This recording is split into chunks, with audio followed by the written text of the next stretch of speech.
Hey, this is Kyle Madson with your top stories on Sports 1140. The Sacramento Kings are back in action tonight in Memphis to kick off a brief two-game road trip. Our coverage of Kings Grizzlies begins with game night at 3:30. Kings Live is at 4:30, and tip-off is slated for 5 o'clock. The Warriors got Draymond Green and Kevin Durant back together on the court last night, but it didn't matter. The Rockets blew them out 107-86 in Houston. And speaking of the Rockets, they confirmed yesterday that Carmelo Anthony's short stint with the club is over, but he won't be immediately waived while his reps locate the best place for Anthony to land after Houston. That's according to ESPN's Adrian Wojnarowski. And then Week 11 of the NFL season kicked off yesterday with the Seahawks coming back to beat the Packers 27-24 in Seattle. It's 8:01. Time to go solar with Sierra Pacific. Last chance to get that 30% tax credit for 2018. Call Sierra Pacific now, 800-551-3040.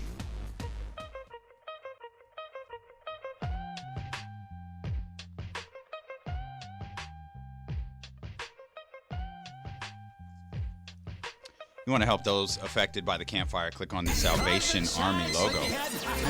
We're wide awake. Go to work today. You're going to run this intro? Sure. I'm going to fade it down.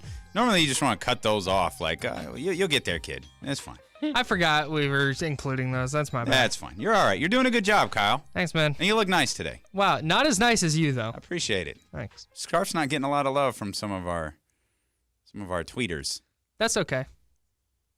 You like it. I do. I enjoy it. And You Dave look very, you look extremely East Coast-ish. It's a very East Coast look to me. Like, you look like you should be sitting in a coffee shop reading the New York Times. Or perhaps drinking a green juice, Nice, courtesy dude. of 5 Health Bar. Wait, you have to turn the... That's actually all. where that's is the it. label? Yeah, this is the label. Huh.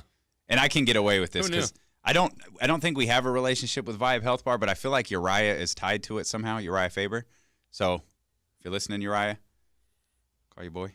Get some green juice. I promise your eye favor's not up at 8 o'clock. Dude, he's training. He's an animal. Oh, okay. MMA fighters don't sleep. Mm-hmm. I had a direction that I lost. That's happened like 4 times today. No wonder Dave is so scatterbrained. Catch up on mac and cheese.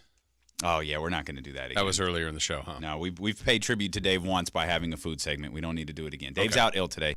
We're not sure when he's going to be back. We believe he'll be ready for Monday, but we're not sure if he's not. We'll just be back here with you. We'll just keep doing radio. We love doing radio. I think we was mentioning as that intro started to play, if you wanted to help those affected by the campfires. So many of you have. You can click on the Salvation Army logo at KHTK.com. There you'll see a list of items and ways to donate. This Monday, the Studio Movie Grill is offering 10% of all proceeds from all ticket and food purchases to American Red Cross wildfire relief efforts. Again, that is on KHTK.com. We got a winner, I believe, for Fleetwood Mac tickets, Kyle. Awesome. Congratulations. We appreciate you for listening. Fleetwood Mac is going to be at the Golden One Center on November 23rd. All KHTK giveaways are powered by RosevilleAutomall.com. Pete Pranica, the voice of the Memphis Grizzlies, is going to be here in 25 minutes. The Sacramento Kings are back in action tonight. After a couple of days off. Of course, they beat the San Antonio Spurs on Monday, and they're back at it tonight for a quick 2-game road trip before they are home. Is it Monday? So they're going to have a back-to-back again? Is it Sunday, Monday? No, Friday, Saturday. So that's tonight against Memphis, tomorrow against Houston, and then home for Monday against OKC. Okay. But, yeah, this weekend, I mean, that's – Houston seems to have figured a few things out after their start, obviously, and James Harden's back, and then, obviously, Memphis has played well. It's a tough little mini 2-game trip. Can we invite Carmelo Anthony just to sit courtside? Yeah, if he's not officially eliminated, let's have him play tomorrow. Yeah. Why not? See how it goes. Pick his spots. Yeah, you know what? I'll play tonight. Yeah. Go the Jimmy Butler route. Yes. It's controlled maintenance, man. Yeah. There is one note with Carmelo Anthony that's worth bringing up as we were going over the different scenarios and trying to figure out what went wrong, why this is happening. Because Carmelo signed with the Rockets as a free agent this summer, Anthony is not eligible to be traded until after the December 15th trade restriction. Is there any chance that that's playing a factor in this? Could be.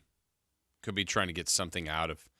But is there a demand? But who's gonna give up something? Right. When you feel like if we just wait this out, exactly, he's gonna be free and we can sign him for whatever remaining dollars of the vet minimum are gonna be there. Great NFL weekend happens this weekend. We had a great start to the NFL week last night. A really intriguing game with the Green Bay Packers and the Seattle Seahawks. Big win for the Seahawks. They're still in the conversation. I don't think the Green Bay Packers are entirely out of it, Jason. They're 4-5-1. And we know this week one of the marquee matchups is Sunday night. It's the Vikings at the Bears. Mm-hmm. And the winner of that game is going to have 3 losses. The loser is going to have 4. The Packers play both of them one time before the season is over. I don't think it's happening, but I don't think it's out of the question either for the Packers to find themselves back in the conversation for the division. Yeah, it's going to be really difficult for them now, but we've seen Aaron Rodgers. He has the ability to lead that team on a streak. He has that, but it does feel different. They don't feel as complete, even though they have a little more running presence than we recently remember from the team. Yeah. Defense doesn't seem to be as strong. And if they're not getting the wins, I mean, you look at recent losses, New England, Seattle last night, Rams, they barely survived the 49er game. They just don't seem as complete. I think when the Green Bay Packers force themselves to rely only on Aaron Rodgers, these are 2 really good running teams. Believe it or not, we focus on Aaron Rodgers, we focus on Russell Wilson. We gave you the stats on the Seattle Seahawks a minute ago. The Packers weren't able to get anything out of their running game yesterday. Yeah. And I think that was a problem yesterday. And if that's a trend, that's a problem moving forward, and I'll eliminate anything I think about the Green Bay Packers if they can't get Aaron Jones in that running offense, if they can't get that part of the offense more involved. Obviously, Sunday night is a fantastic matchup with the 2 top teams in the NFC North. Going at it on Sunday Night Football. You got anything on your radar here coming up for this weekend? Oh, yeah, several things on our Friday 5 looking at. I mean, I'm all over the board. One of the first things for me, it's not completely this way anymore this weekend, but a good chunk of games will fall in line here. It's rivalry weekend. And for me, as a kid, I think the first time I went to UCLA-USC, I think I was 3. I was either 3 or 4 years old. And this year it's not for anything else but a win for Clay Helton or the first one for Chip Kelly. Mm-hmm. But it's still that long time rivalry. It doesn't mean anything really in the Pac-12 South. But I just always love those games. And I know we still have Michigan, Ohio State in a week, Auburn, Alabama. I mean, some of the really big rivalry games. But for me, it was the first introduction into what a rivalry is and what it can mean. And there's years that it has huge impact in for each school. I know there was a report yesterday, I think, was it UCLA's Bear got spray painted in USC. I mean, it's the college pranks and all that stuff, but it's just years and years of that it's history. Mm-hmm. And I always, to me, obviously, I've been to so many of those games. I won't be going this weekend to that, but that's a big rivalry for me. There's a really good NBA slate tonight. Aside from Kings Grizzlies, you've also got Celtics Raptors, you've got Jazz 76ers, and you get Trailblazers Timberwolves as well. That's a really good slate of NBA games that I'm going to be pretty dialed into. Do we need to have a conversation about the Jazz and the Nuggets?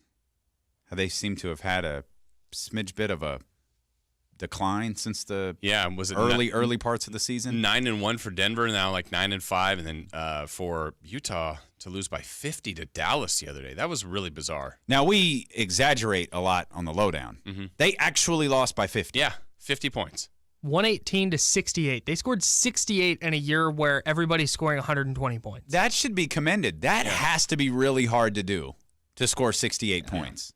That's a tough outing. That's a different level. I think with Denver, it's less of a concern because, like you said, they started so hot. The regression was coming eventually. But with the Jazz, they're 7-7, and they just haven't looked great. Donovan Mitchell is effectively the same player he was last year. But then elsewhere, they're just very, very just blah so far. Can I give you something to watch in college? Yeah. Not a bold prediction, not a hot take. Clemson is beating everybody by like 40. Yeah. They're playing Duke this week. Duke is 7-2. Duke football. Yes. Okay. Duke football. David Cutcliffe. Not Zion and. I think Zion is secretly the starting wide receiver. Okay. I was going to say, would Zion be the best football player on the Duke football team if he went out? Duke is 7-2. They're not awful. Coach Cutcliffe is a really good coach. Yeah. I'm just saying watch. Mm-hmm. Keep an eye out. And then if Clemson is up 30-0, so be it. They're good enough to be up 30-0. But this isn't Alabama versus who is it? LSU? No. Oh, the Citadel. No, Citadel. Thank you. LSU. Kyle Madson. I've got Citadel in an upset. No, you don't. You're right. You absolutely don't. And if you did, Nick Saban would be thrilled to hear that. The table. No, he would be thrilled to hear that someone is. He is so angry that we have dismissed Citadel. Yeah. even the students and faculty are like, no, Nick, like. Yeah. We're doing this for the money, bro. Like, right. It's cool. Citadel's like, we're catching this L, man. Like, it's fine. It's good. Like, don't be so mad. Can we get autographs after the game, or is that uncouth? Like, they asked them that. It's like the dream team out there taking pictures before the game starts. Do you think Nick Saban finishes those press conferences where he talks about Citadel and all of these schools and then gets behind the curtain and goes, dude, we're going to destroy those? Yes. I sold that. We're going to beat the absolute. Yeah. He starts high-fiving guys like, was that believable? Yeah. Starts pointing it. That's what I think he does in the like locker room after he goes, you guys listen to that? Yeah. Yeah, no, we're going to kill him. Yeah. Did you Their see quarterback, don't even know his name. You know what leads me to believe that that's not true? Did you see their birthday celebration for him? For Saban? When Saban walked in and they were like, happy birthday, and like throwing confetti everywhere. He like was into it for about 8 to 10 seconds. Yeah. And then it kept going and his face changed. Yeah. He went from, oh, wait, I can't have fun. All right, guys. Gotta focus up for the Citadel. Is this over? Off. Okay. Yeah. Like we need to. This is too much. Yeah. It's just a birthday. We all have them. Yeah. Let's move on. I'm gonna have more. The Citadel is 4-5 in the FCS. This is a tough team. Yeah. You need to get focused. Duke is 7-2. That's all I'm saying. Okay. And David Cutcliffe is no punk. Well, and when those teams lose, like who saw this coming? Right. You just. Yeah, you should watch. Not calling it. Right? Not at all. Not even insinuating it's going to. I'm just saying if the alert pops up on your phone, pay attention to it. Okay. That's it. Are we on a crash course just for Clemson, Alabama again? Yep. Like that's just 100%. Unless we get one of those crazy Iron Bowls. But I still think that gets Alabama in, so it wouldn't matter. Alabama's getting in no matter what. So, yeah, 100%. Unless the committee decides we don't want that. And I can't figure out a way that they could do it. The only way it would happen is if Alabama would have to lose. Yeah. Because if Clemson loses to Duke, I think that's very problematic for them getting in. Yeah. I got another one for you. Okay. Another one, my Friday Five, and it stems back to rivalry, and it's our biggest regional rivalry here, which to this moment at 8:13, we still do not even know if this game is happening. Yeah. The Causeway Classic. And obviously everybody knows what's going on weather-wise here in our area and air-wise, air quality. I've heard all sorts of things that each school has been talking about, whether they're moving the location. They can't move the game. Playoffs start next week. There actually is a FCS playoff. UC Davis is on their way there. Sac State is not. This is unique. Sac State didn't play their game last week. UC Davis on the road, so they did. It's again, a little over 24 hours from kickoff, and at this moment, we don't even know if the game is happening. So, but it's still the rivalry. It's just weird. This isn't a prediction. This is just the Cal game isn't being played. Is that confirmed now? Yeah, Cal's not playing. They canceled Cal basketball last night. Yeah, Sac State basketball was canceled. Yeah, they're canceling indoor events. Yeah. Right. I don't think it's happening. This is a prediction. This isn't news. Yeah, like, I don't think this game is being played. I know they've looked at everything, like different areas to go, but I even thought about that. Wherever they end up, obviously it has to be out of the region. It's Friday at 8. Yeah. I don't know how logistically. I mean, can it be done? I guess. But is there an indoor California Family Fitness that they could play at? Like I just in front of no fans. Is the field at Estadio Azteca ready down in Mexico City yet? It's not. They go down there. It actually got worse. Oof. Shakira's encore took a really long time to start. She just got back out there about 20 minutes ago. Yeah. Now it's on fire. Yeah.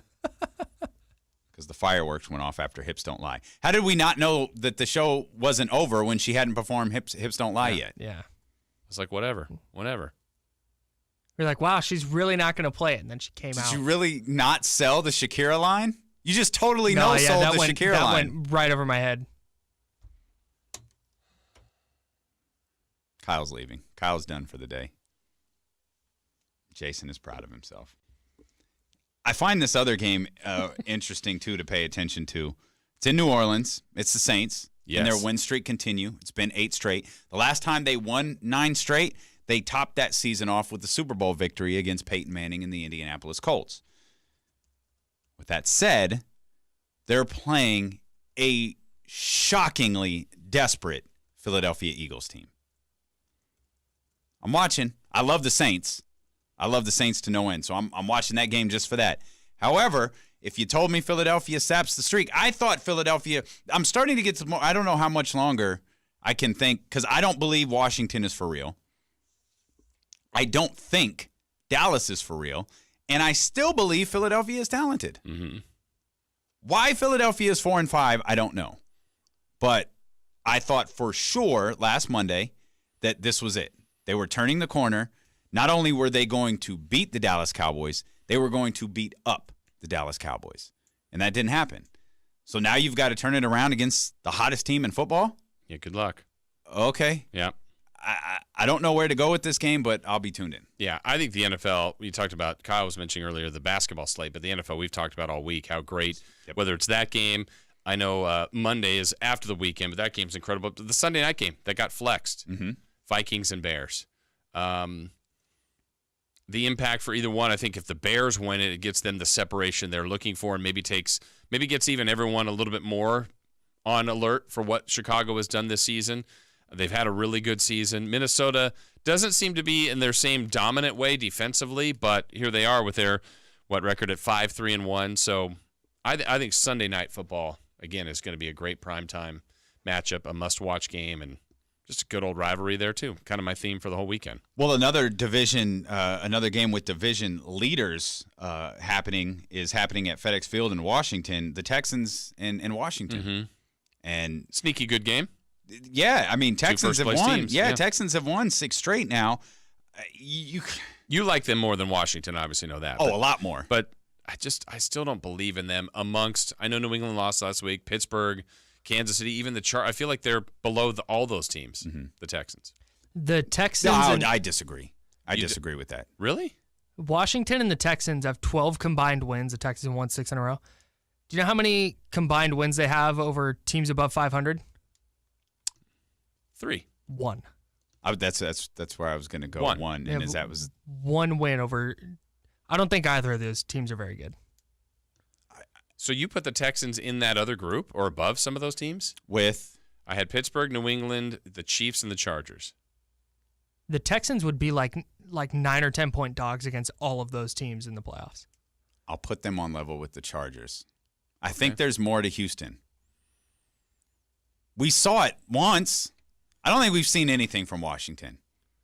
Especially with their offensive line is super banged up. No, and maybe it's because I just don't like their coach. Did you guys go over the stat where they haven't had a lead change in any of their games? Yeah, that's phenomenal. That's ridiculous. That's as phenomenal as was it the Chiefs in the coin flip? Yeah, they up until last 12 week. in a row. 12 in a row. No,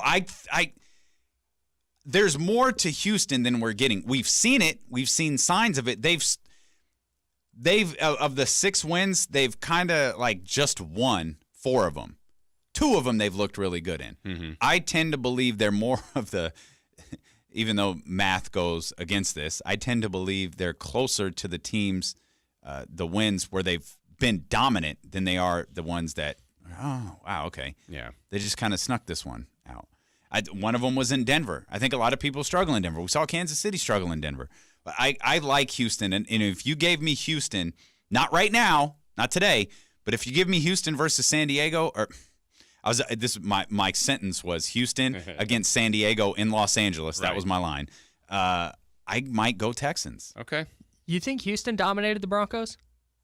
No, the exact opposite. They struggled in Denver. We saw Kansas City struggle in Denver, but we've seen them be dominant in a couple of their wins. And I think they can be that dominant team. One of them was a Thursday night game where they were really good. They had a high-powered offense. We saw the most from DeAndre Hopkins. We saw the most from Lamar Miller. We saw the most from Deshaun Watson.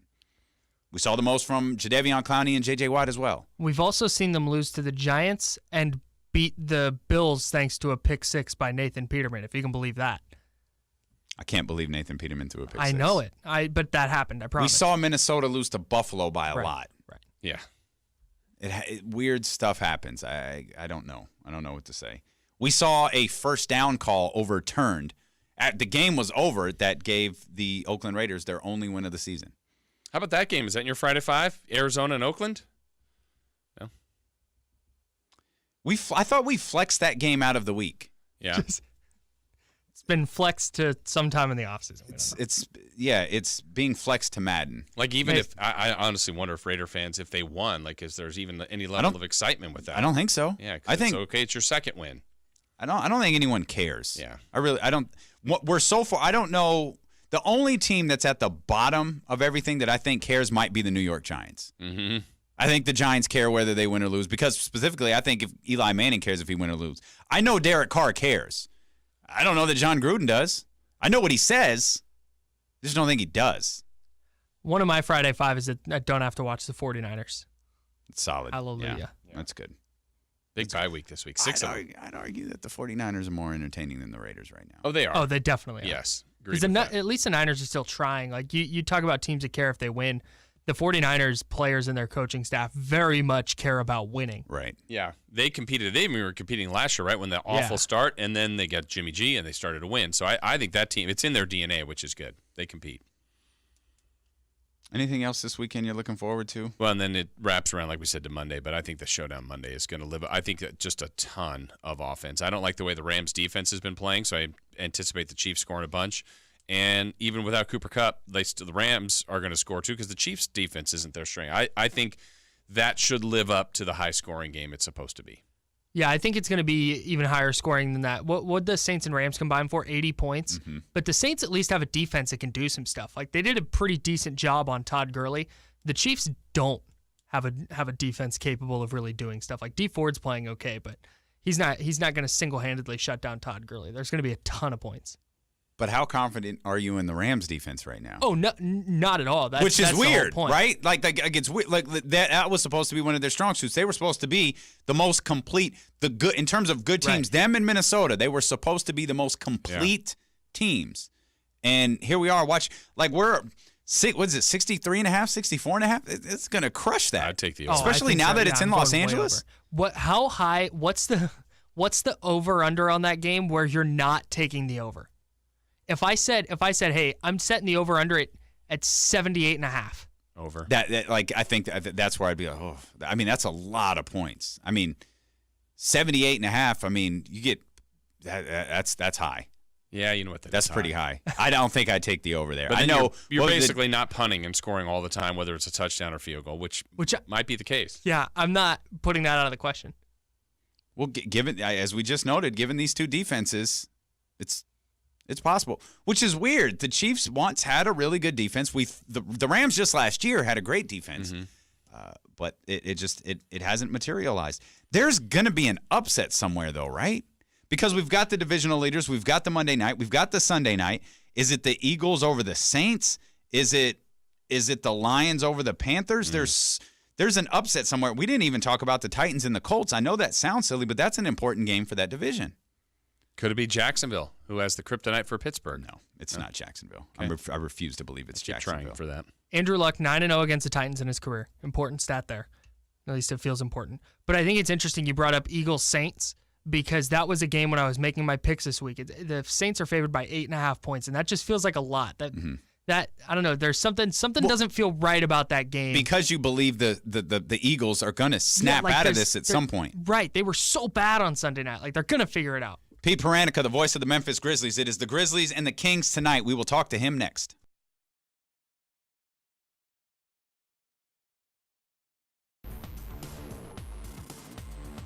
This is Kyle Madson and Jason Ross with your top stories on Sports 1140. The Sacramento Kings are back in action tonight in Memphis. They begin a brief 2-game road trip. We have coverage of that one, as well as all Kings games right here on Sports 1140.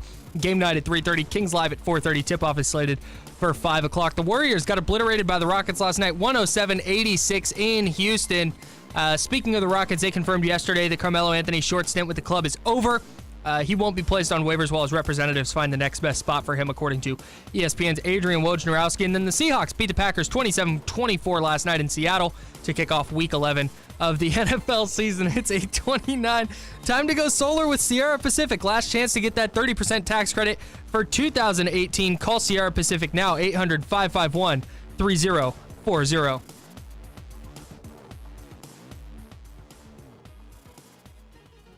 I work with children. What do you mean? You couldn't see this unless you're watching on KHTK.com. Jason was standing in the control room with Kyle through that entire update, making gestures that mimicked what Kyle was saying. This is why we don't have cameras on our show. I couldn't get you to focus. I think it's why we will have cameras. Okay. No? I don't know who the bigger kid is, you or Kyle. Anybody ever go to work on a Friday thinking, man, what a great, and then you realize you work with children? You're welcome. Other than a teacher, does anyone else go to school and feel like, go to school, for goodness sakes, go to work and feel like this? We're getting Pete Pranica on the phone, voice of the Memphis Grizzlies. Yeah. We got to talk to him because I've gotten his name perfect 4 times in a row, which means when I go to introduce him, I'm going to get nervous, I'm going to get the yips, and I'm going to be Markelle Fultz at the free throw line. I hope not. I'm going to be a combination of Markelle Fultz and LeBron. Oh, boy. Okay. Not good LeBron, but Phoenix Suns LeBron. Okay. We'll have our final thoughts on the NFL weekend coming up here in just a little bit, and our final thoughts on the Kings weekend because it's not just tonight, but they got a game tomorrow as well. Yeah, like you said, when they have a day off, it feels like, okay, 2 is a long time. 3 straight days, it feels like they haven't played in forever. And now we got to cram a bunch of games into a short period of time because they got 3 days off, so now they got to play 3 games over the next 4 days. 4 days, yeah. That's solid scheduling. That's the way the NBA works. Very solid scheduling by the NBA there. Happy to bring in Pete Pranica, the voice of the Memphis Grizzlies. Pete, how are you this morning? I am fine, thank you. Fine, thank you. We survived Snowmageddon 2018, where we got about an inch of snow and most of Memphis shut down. An inch of snow was deemed Snowmageddon. Yeah, it's kind of an inside joke here because there's always a run on the grocery stores for bread and milk. I've never had a milk sandwich, but apparently that's a thing. See, I grew up in northern Wisconsin, where an inch of snow is April. I mean, it's wow. Well, what's going right now, Pete, for this Memphis team? And you look at 3 of the last 4 games, wins over quality teams like Denver, the Bucks the other night, giving them their first home loss, and you also had the win against the Sixers. So a lot of good things going lately for Memphis. Yeah, the key really has been the resilience of this group. J.B. Bickerstaff wanted, and the front office agreed with him, that they just wanted a better chemistry, a higher basketball IQ. So you go and you get a guy like Kyle Anderson, who, athletically is not the most gifted guy in the world, but knows how to play the game. You get Shelvin Mack, who is having a career year to back up Mike Conley. That's gone exceptionally well. And the other piece is Mike Conley, and I think he announced for all intents and purposes against Milwaukee, he's back.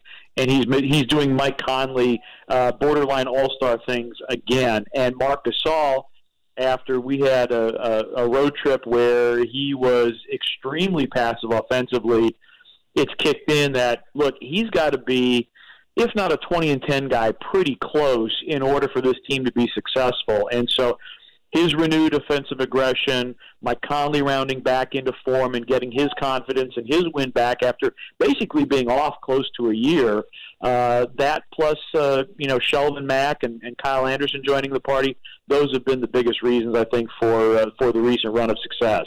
Well, Pete, let's talk about what matters tonight. How's your team's stamina?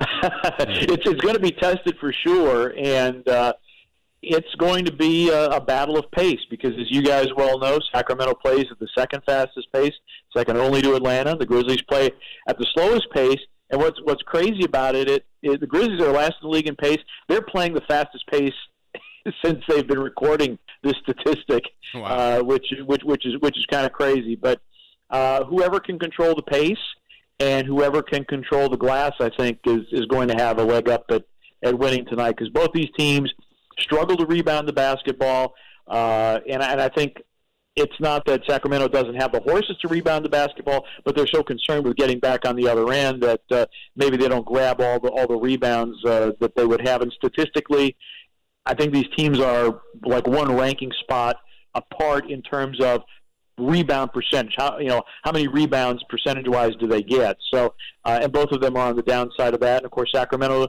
hasn't lost a game when they have out-rebounded their opponent. So to me, rebounding is going to be really huge, and of course, control of pace is going to be massive. Yeah, last time they played, it was here a couple weeks ago. Obviously, you were here for that, and it was a lower score game, and Kings still won, which that was probably encouraging for the Kings' perspective. But I want to get your perspective, Pete, on the Kings. You know it. You've followed this league and been around the league a long time. It's been a long time coming for this team, But what were your impressions of what you saw the first time you saw the Kings this year? Well, I've always known that there's been great talent in Sacramento, and it's been now I think there's an opportunity for these guys to really bloom and blossom. And, Dave Yeager said, look, I told our guys, you're going to make 100 mistakes.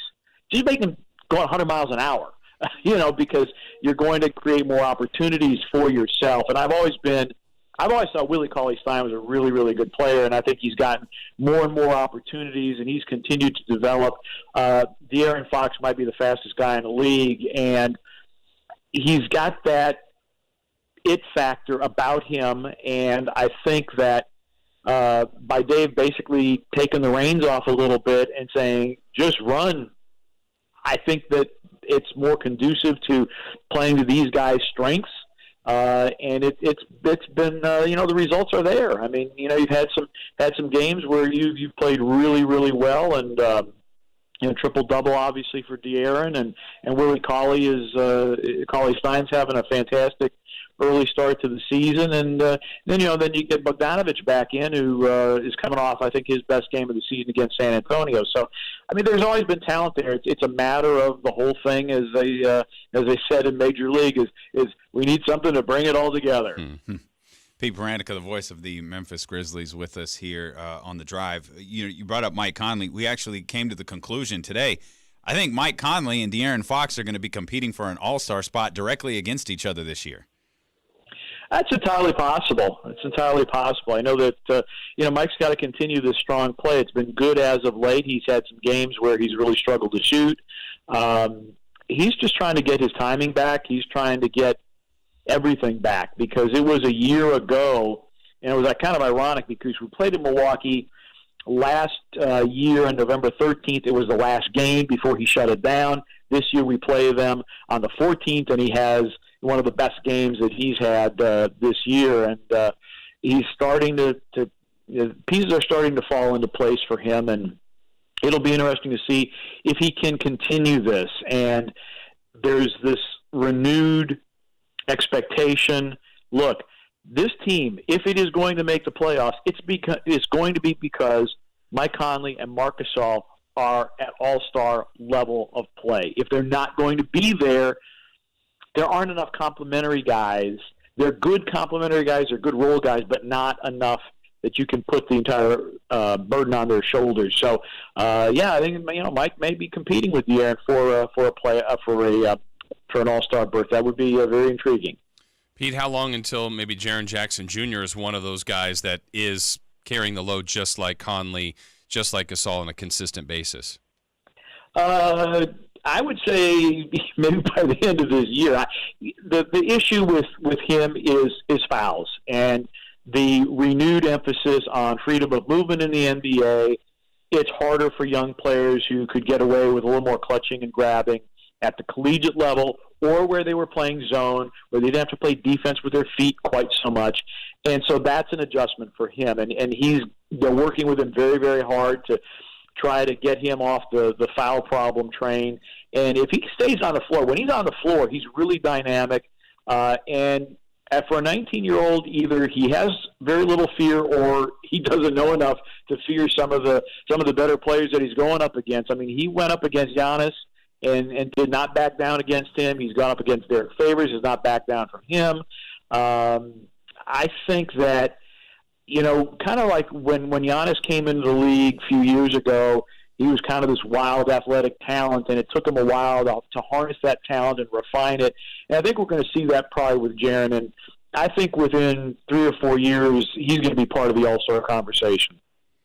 The Grizzlies are off to a nice start here, and I think people look at it and go, oh, it's cute. Look at the Grizzlies playing well. Oh, look, the Kings are playing well. Oh, how nice. But I think people forget last year your team was decimated by injuries. 2 years ago you were in the playoffs. What is it about this Grizzlies team that just seems to click and they work well together? The front office has done a real good job of just bringing in quality guys that are professionals and know how to get along. And my hope for this Grizzlies team is that they end up like last year's Indiana team, where nobody gave Indiana much of a chance last year, and they end up making the playoffs and pushing the Cavaliers to 7 games in the playoffs. And it's not because, granted, Marcus All's been an all-star. Mike Conley's a all-star level talent who just hasn't formally gotten that recognition.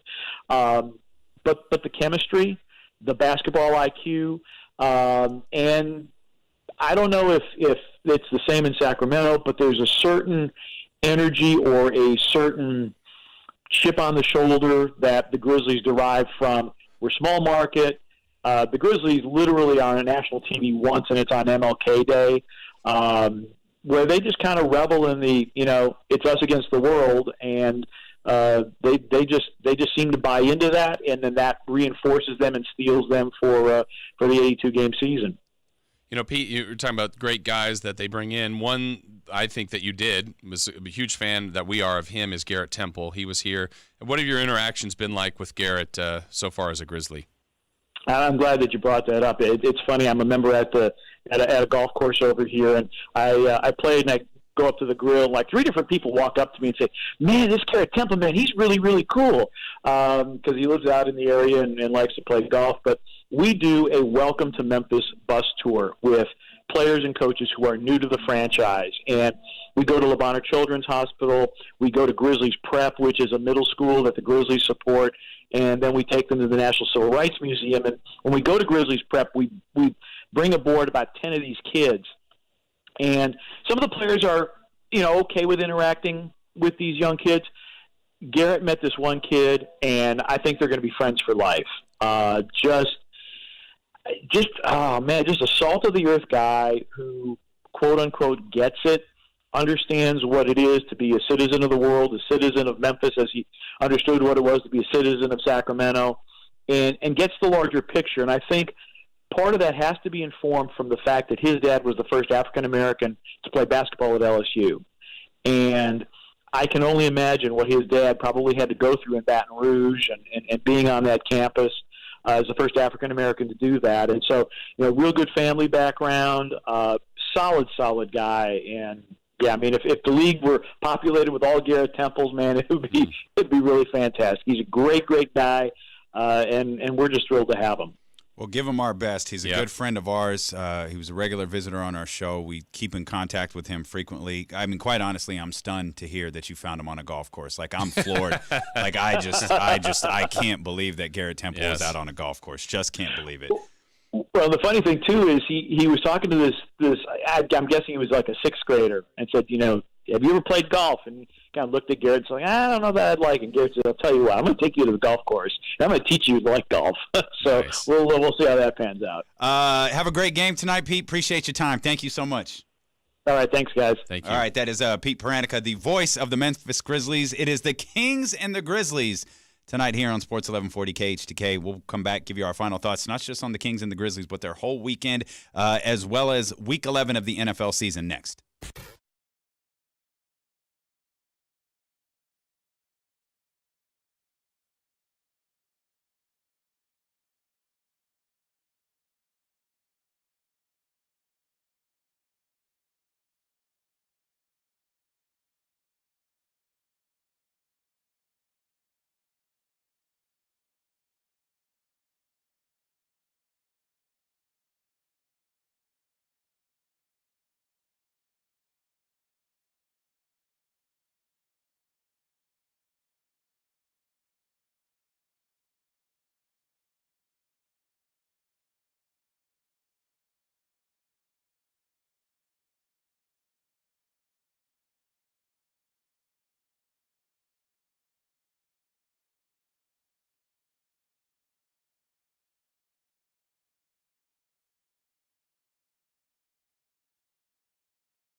Too.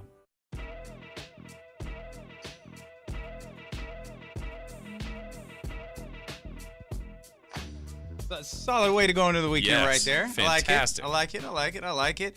Damien Barling along with Jason Ross as we wrap up things this morning. Carmichael Dave out ill. Hopefully he'll be back with you on Monday. If not, maybe we'll sit in with you one more time. It's a fluid situation here. Stay tuned to Carmichael Dave's Twitter account. It is a fluid situation for sure. Literally. It's gross. That's Oh, okay. I was like, there must be a joke that I'm not getting.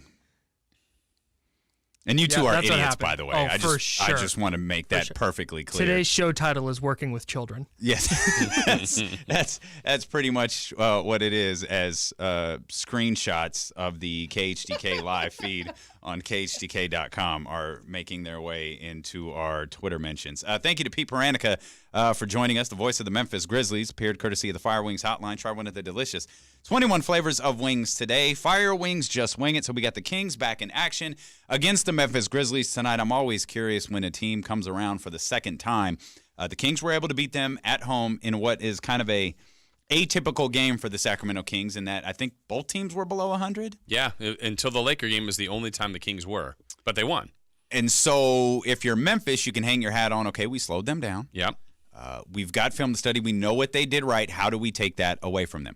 On the other hand, if you're the Kings, you could look at, hey, we beat them. We didn't even get to play our game against them. We had to play a slower, more, I don't want to say fundamental game, because that would be insinuating what they're doing at a quicker level isn't fundamental, but they were able to play that slow-paced game. I think J.B. Bickerstaff has a little bit more to work with in talking about what to adjust during this game. So how the Sacramento Kings respond against a team they already beat and they're fully capable of beating again, I think will be interesting tonight. Yeah, and I think if Memphis gets it to the pace they want, okay, that's a good sign for them, but I also don't think it gets them the separation, right? So if it's just lower scoring, less possessions, and unless the Kings are just shooting incredibly poorly, maybe they just have a lower point total, but they're within striking distance, or they're even ahead of Memphis. So it won't be easy. I'm impressed with what Memphis has done so far this season, specifically their last game to win at Milwaukee. No one's done that yet. So I mean, they've done some good things. Is this a game, I don't want to say, it's not a must-win, obviously, but this is a game you'd like to see them win, though, right? Because with all these really tough games at Houston, home against Oklahoma City, they have a couple games against the Jazz, they have one against Golden State. This feels like one they need to get off to a good start in this stretch, right? Yeah, I mean, or one of two. I don't feel like there's a barometer for them anymore, though, because of the way that they're playing. I don't think you can look at a team and go, okay, well, they need to beat them.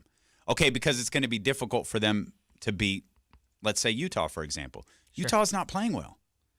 The Lakers, they came into Sacramento and played like crap, but they still beat the Kings. So I don't think the Kings are at the point of a team where you look at it and you go, okay, well, they really got to get this one tonight because they got so-and-so coming up. I think teams who play them for the first time will be trying to figure out how to play them. Mm-hmm. And that's going to work in favor of the Kings. It's going to work once, right? But it's going to work in their favor. Which will be interesting to see tonight, because now they've played them literally, have more game film, and they're at home.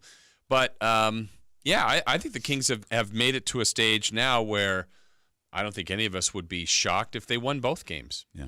Right? Not or at all. lost both, one Not split, whatever. I could see any combination, but it's, oh, man, you're going to Houston and Memphis. Can you find a way to win one? Well, I don't think they think that way, which is good. I think they think they're pretty good, which is important. Houston just started playing well. Right. So this isn't the 60-some-odd win Houston team of last year. This is the team that had to dismiss Carmelo Anthony in order to start playing well, because apparently it was all Carmelo Anthony's fault, right? As we've learned. Yes.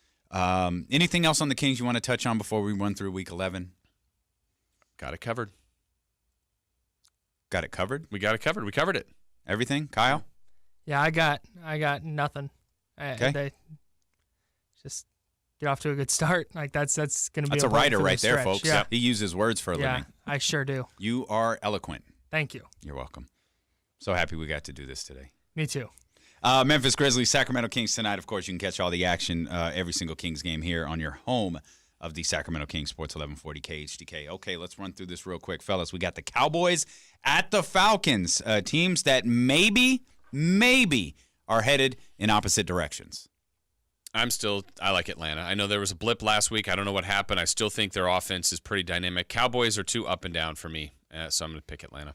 I picked against the Cowboys last week. I'll go with them this week, and I think there might be a lot of points scored in this game, Kyle. I think that we're looking at a similar situation to the Seahawks-Packers, where this is kind of a playoff elimination game, and I like the Falcons at home. Okay. Bengals at the Ravens. Kyle, you brought this one up earlier. The Bengals can't afford to lose this one if they want to be in the conversation for the playoffs. Yeah, I feel like both teams are a little bit of a mess right now. Defensively, Cincinnati's an absolute mess, but I feel like there's too much going on wrong with Baltimore. I think Cincinnati will rally and win. I feel the same way. Baltimore's, they've lost 3 in a row, especially if they're on their second or third string quarterback. I don't like that matchup for them. I like this as it might be the debut of Lamar Jackson without some gimmicky offense where Joe Flacco is sitting on the outside sulking because he has to play the wide receiver route. So we'll see how that plays out. It could be RG3 as well. We're not really sure. We know Lamar Jackson was ill earlier this week, so that'll be a storyline in that game. We got the Panthers at the Lions. The Panthers desperately need to win this game, not because the Lions are so good, but they can't fall any further behind. I believe they are going to bounce back after that loss to the Pittsburgh Steelers last Thursday, so I'm taking the Panthers. Yep, no faith in Detroit. Yeah, I got the Panthers too. How about this one? The Titans at the Colts. I don't think we gave this one enough attention. The Colts can find themselves right back in the conversation for the AFC South that they're able to pick up a win against the Titans this week. I support TitansWire.com, so Titans. Yeah, I like the Titans to snap their winless streak against Andrew Luck this week. Good. You're both wrong, and I'll look like the genius. I think the Colts get the win, and Andrew Luck makes it, 8 in a row? 9 in a row. 9 in a row. He's looking for 10. Steelers, Jaguars, no chance am I taking that team in Jacksonville. They are a freaking mess. Okay, I'm taking Pittsburgh too. Yeah, I've got Pittsburgh. I don't think you want to, though, do you? No, I just think something might happen this weekend for Jacksonville. Is that one of those keep an eye on it? Yep. The amount of trash Jalen Ramsey talks is directly proportional to how well the Jaguars are playing, and he has not said a word this week. That's very about true. Pittsburgh. Solid point right there. It's Ryan Fitzpatrick versus Eli Manning at MetLife Stadium. You know what? I think the Giants are winning this one. 2 in a row. I have the Bucks winning this one. The Bucks should have scored more on the Redskins last week. They racked that up was a disaster. They racked up like 400 plus yards and didn't get in the end zone. I think they beat the Giants. Texans and Washington, 2 divisional leaders. You know I'm going with Houston for 7 straight. Washington for me. I got Houston. Okay. Did we flex the Raiders Cardinals out? Yeah. I have the Cardinals. That game's not happening, right? Pass. Broncos at Chargers. There's got to be an upset somewhere. I'm not saying this is it. I'm just saying there's got to be an upset somewhere. It's not it for me. Chargers. Okay. If it's not this one, Kyle, you're not buying this, are you? If they had anybody other than Case Keenum at quarterback, I might like the Broncos here, but I got the Chargers. Got to be an upset somewhere. Are the Eagles beating the Saints? Not for me. I'll roll the dice on it. Why not? Because like I said earlier, this feels like there's just a weird feeling about this game where if I don't say it and the Eagles win, I'm going to go, gosh, I wish I had Last gotten it out week, there. I told you we talked about it because you co-signed it. I'm not making any bold predictions. Not what we do. Just watch the Titans-Patriots game. Mm-hmm. Something feels like it's there. I've got that same feeling with this one. Okay. I love the Saints. That is my Super Bowl pick. Drew Brees is my MVP selection. But Philly can't be this bad. They're still in the division. Very much so. If they lose this, I reserve the right to change my mind. Yeah. I'll watch it. Okay. Pay attention to it. If Philadelphia wins, I wouldn't be surprised.